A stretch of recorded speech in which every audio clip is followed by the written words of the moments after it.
asalaamaaleykum mbokk yi maa ngi tudd Mamadou Lamine Bara Sarr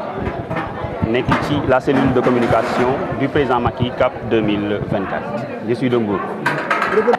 Donc je commence d'abord à saluer son excellence le président Macky Sall, messieurs les ministres, messieurs les autorités administratives et territoriales, messieurs les honorables députés, messieurs et madame les coordonnatrices et coordonnateurs des DSE et des panels, chers invités, nos camarades de parti, militants, militantes et sympathisants. Donc, comme nous voilà à l'aube des élections locales, qui sont très représentatives et importantes pour les collectivités locales. À cet effet, la cellule de communication du président Macky Sall, par la voix de sa coordonnatrice, Madame Diagne Fama Kébé, la grande responsable des femmes APR Bronze de New York, nous réitérons notre confiance et notre soutien indéfectible pour que la majorité présidentielle de cette grande mouvance de Benno Bokk Yakaar remporte dans tous les départements du Sénégal les élections locales avec brio et une majorité écrasante. Donc à travers les réalisations du président Macky Sall déjà effectives et ces projets qui porteront le Sénégal au devant de la scène des pays émergents, nous, la cellule de communication du président Macky CAP 2024 et les membres du panel et la diaspora, en compagnie de notre chère coordonnatrice, Madame Diagne Fama Kébé, responsable des femmes APR Bronze de New York, une femme battante, engagée, une femme brave, ayant le sens très élevé de la responsabilité. Nous nous engageons auprès de son Excellence le président Macky Sall et la majorité présidentielle de cette grande mouvance de la coalition de Benno Bokk Yakaar pour vraiment pour participer et vraiment essayer donc de combattre sur le terrain pour que cette coalition de Benno Bokk Yakaar puisse remporter avec donc un flambeau donc de l'espoir et du progrès donc au soir des élections locales du 23 janvier 2022. Donc c'est ça notre objectif. Donc pour vraiment mener le combat à fond et sans condition aucune, vraiment pour que la coalition de cette grande mouvance Benno Bokk Yakaar puisse remporter les élections locales à venir au soir du 23 janvier 2022. Vous allez descendre sur le terrain par campagne? Oui, nous tous nous avons des bases dans les localités. Donc nous allons descendre sur le terrain. Moi j'habite à Mbour, plus particulièrement dans la commune de Ngekor. Il y a d'autres qui habitent à Dakar, d'autres à Tamba, d'autres à Fouta. Nous appelons aussi nos camarades de parti, les coordonnateurs et coordonnatrices qui sont dans la diaspora, dans les DSE, donc de rappeler leur famille et leur base là où donc ils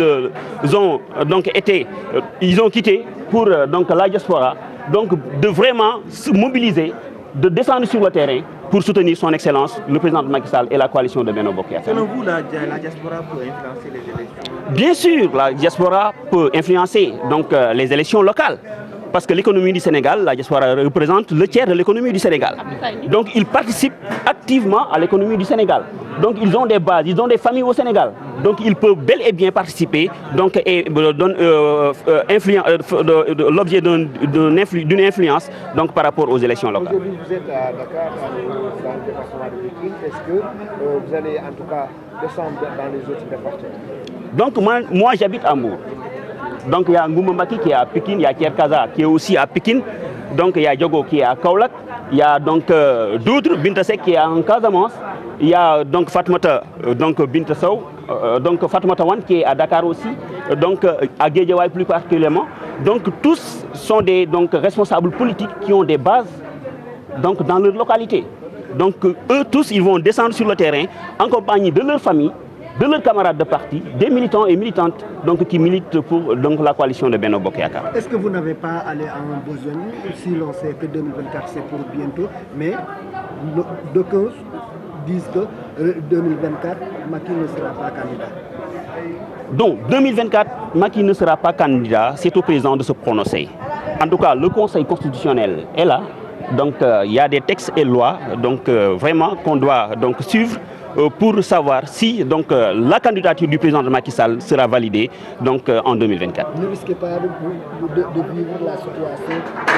du 23 mars dernier par rapport à l'affaire Sonko-Adji Sarr? Je ne le crois pas.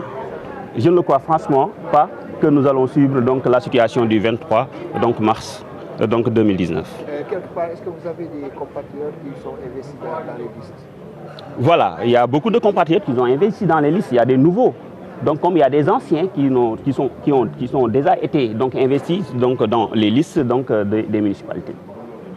Et les préoccupations des Sénégalais de l'extérieur actuellement par rapport à gouvernement Macky Sall, est-ce que vous sentez qu'il y a une prise en charge de vos préoccupations de l'extérieur? Donc la diaspora, vous savez que la diaspora donc, participe donc, avec une majorité donc, vraiment très importante pour donc, la coalition de Benno Bokk Yakaar et de l'Alliance pour la République. Parce que la diaspora, le président de Macky Sall, quand il remporte les élections donc, en 2012, c'est la diaspora donc, qui donc, vraiment a participé massivement avec un taux vraiment très élevé. En 2000, donc, je crois, 19 aussi, donc 18 aussi, donc c'était la 19. Donc c'était aussi la même chose. En tout cas, la diaspora, donc il y a des coordonnateurs qui sont là, il y a des coordonnateurs aussi des fédérations donc, qui sont là-bas, il y a des militants, mais surtout aussi les jeunes qui sont là-bas, donc et qui sont prêts aussi donc, vraiment à combattre, à descendre sur le terrain pour soutenir donc, la coalition de Benno Bokk Yakaar. Mais il y a aussi les Sénégalais qui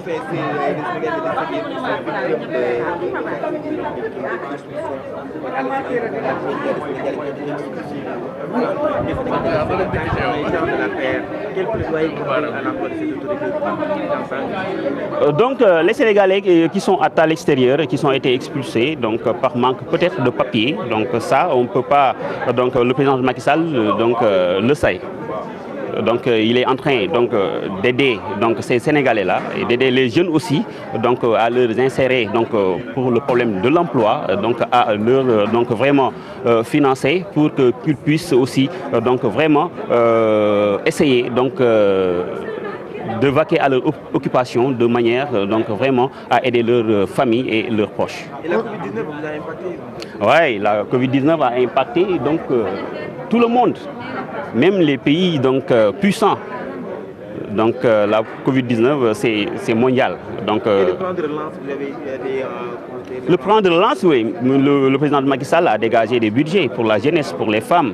et pour donc, les sociétés qui sont là donc, et les entreprises donc, pour que donc, l'emploi donc, soit donc, un acte vraiment donc, primaire donc, pour donc, les jeunes, pour les femmes et pour en général la population sénégalaise. Oui, il y a un fonds d'appui pour les Sénégalais de l'extérieur aussi. Le président de Macky Sall, donc la diaspora, c'est la 15e région donc, du Sénégal. Donc ils font partie du Sénégal. Donc vraiment, donc, le président de Macky Sall donc, en est conscient et donc, il est en train donc, d'y travailler avec son gouvernement.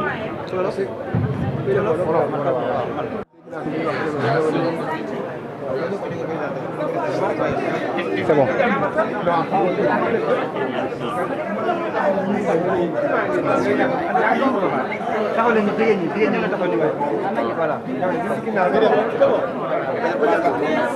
maa ngi tudd Diogo Ndiaye dëkk Kaolack bokk ci cellule de communication bu Macky Cap 2024.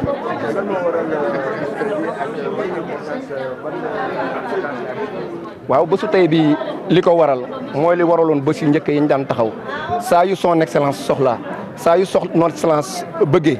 ñu ànd ceeg la grande coordinatrice du panel madame Diagne Fama Kébé mu ne nañ ci taxaw xool askan wi nan lañ leen di woowee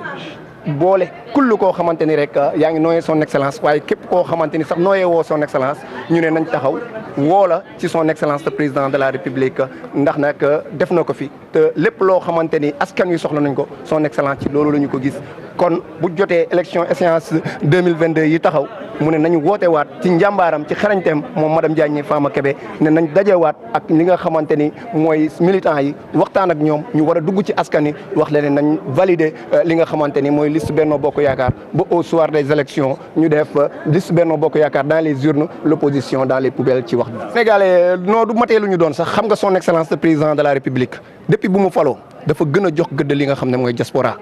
tey ñun ñu ngi jógee ba Kaolack dafa am lu ñu motiver ci son excellence le président de la république ñu nekk ci diaspora bi dafa am lu leen motiver ci son excellence le président de la république ndax na boo xoolee fii bu ñu jógee Kaolack Macky Cap 2024 ci réalisation yu président def man mi jógee Kaolack mën naa ci tudd yu bëri Kaolack Fatick 16 milliards 400 millions mën naa ko tudd Kër Waly Ndiaye Sokone 9 milliards 700 millions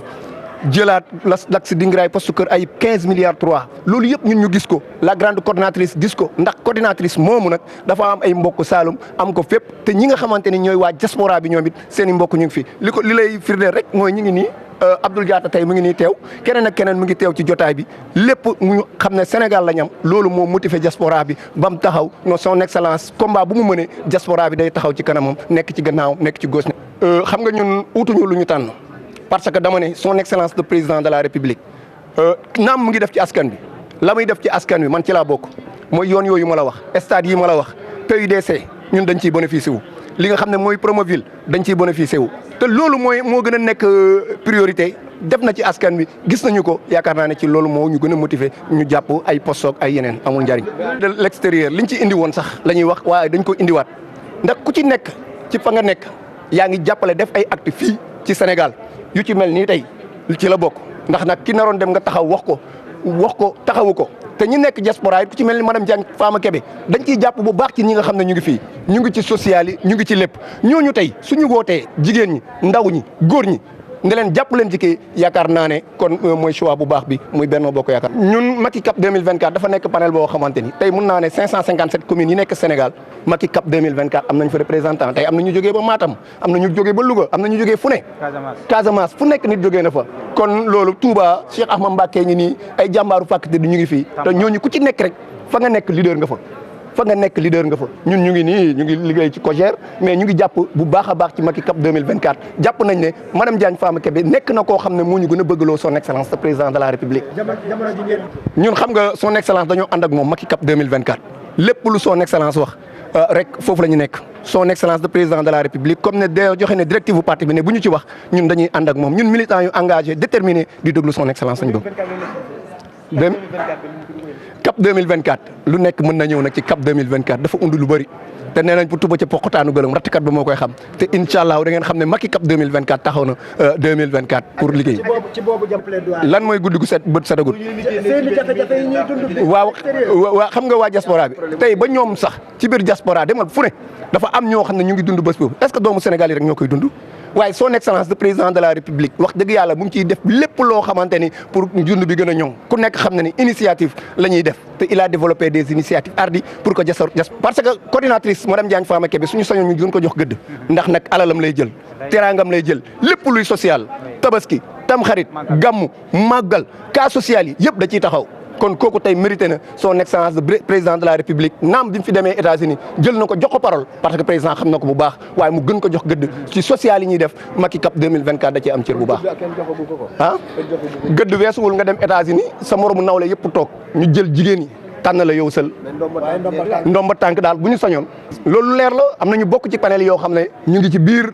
liste yi ñu ngi ci biir conseil yi te ëllëg au soir des élections incha allahu rabi danañ leen tànnal seppil leen wane leen madame Diagne ne Fama Kébé li mu liggéey mi ngi nii conseil yaa ngi nii ñun bu ñu defee fii dañuy tourner ci 14 régions yi comme man mi mën naa ne interface la entre Kaolack ak plateforme bi Macky Cap 2024 tey bu ma demee ca Dakar ba ca Kaolack dinaa fa taxawal lii Nguma Macky bu demee Grand Yoff dana fa taxawal lii Bara Sarr bu demee Ngexoox dana fa taxawal lii Ablaye Diatta këram yi bu ci demee dëkkam yi dana ko taxawal loolu nag moom rek laa lay wax ne fu nekk daal mu nga fa